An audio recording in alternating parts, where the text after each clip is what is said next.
Assalamualaikum warahmatullahi wabarakatuh. Halo semuanya, perkenalkan nama saya Dwi Safatun dengan NIM 243141100.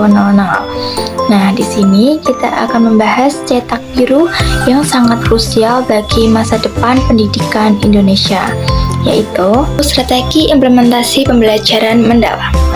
Pernahkah kalian merasa bahwa inovasi di kelas terhambat oleh sistem yang kaku? Di sini kita akan membedah strategi besar agar pendidikan bermutu bukan lagi sekadar mimpi, tapi relasi yang dapat kita wujudkan bersama. Implementasi pembelajaran mendalam atau PM bukanlah tugas yang sederhana. Naskah akademik ini merumuskan strategi besar yang bertemu pada 3 pilar utama yang saling berinteraksi. Pilar A yaitu kurikulum dan asesmen. Ini adalah jantungnya, menyelaraskan apa yang sudah dipelajari dan bagaimana kita mengukurnya. Yang kedua yaitu pilar B, ekosistem pendidikan. Ini tentang lingkungan yang mendukung, di mana semua pihak mempunyai perannya masing-masing. Dan yang terakhir yaitu pilar C, regulasi dan kebijakan. Ini adalah payung hukum yang harus melindungi inovasi, bukan yang membelenggu kreativitas guru. Nah, kita akan membahas setiap pilar dalam 2 atau 3 slide selanjutnya. Kurikulum dalam PM harus berbeda. Yang pertama, ia harus dinamis dan fleksibel, respon terhadap zaman. Yang kedua, ia harus berpusat pada murid, artinya personalisasi adalah kuncinya, dan yang terpenting, fokus pada materi esensial. Kita tidak lagi mengejar keluaran materi yang diangkat, yang sering membuat siswa stres.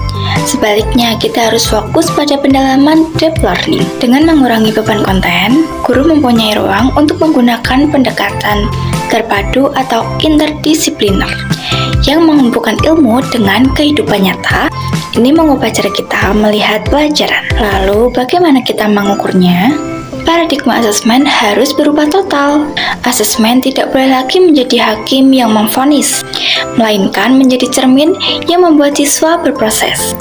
Nah, fokus utama kita bergeser ke asesmen formatif atau assessment for learning.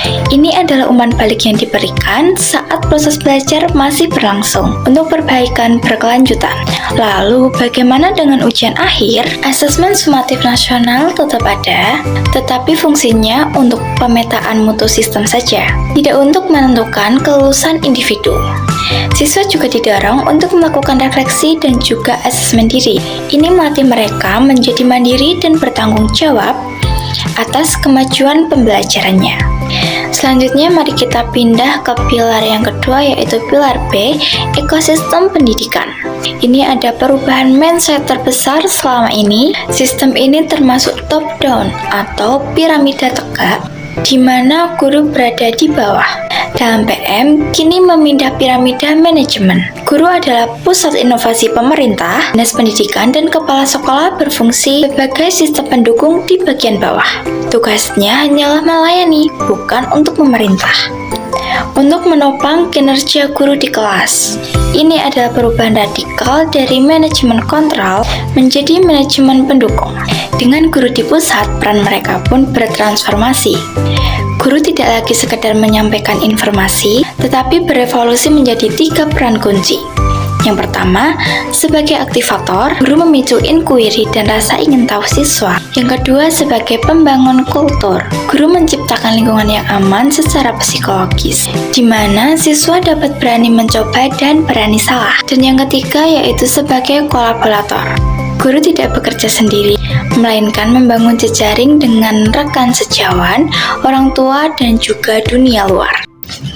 Kemitraan ini membawa kita pada slide berikutnya, yaitu kemitraan multi pihak. Pendidikan adalah tanggung jawab bersama.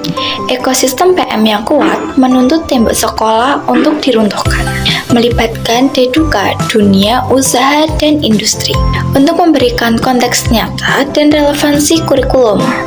Keluarga sebagai mitra pendamping emosional, dan masyarakat serta komunitas sebagai sumber belajar kontekstual.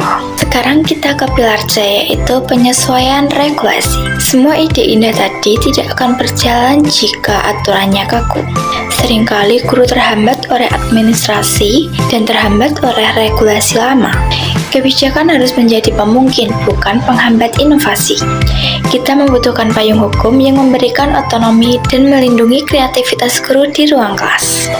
Apa saja regulasi yang perlu diharmonisasi? Ada 2 poin harmonisasi kunci. Yang pertama, redefinisi beban kerja guru. PP 74 tahun 2008. Kebijakan 24 jam tatap muka perlu diinterpretasikan ulang. Aktivitas pendukung PM seperti merancang proyek, mentoring, dan asesmen formatif harus diakui sebagai jam kerja profesional.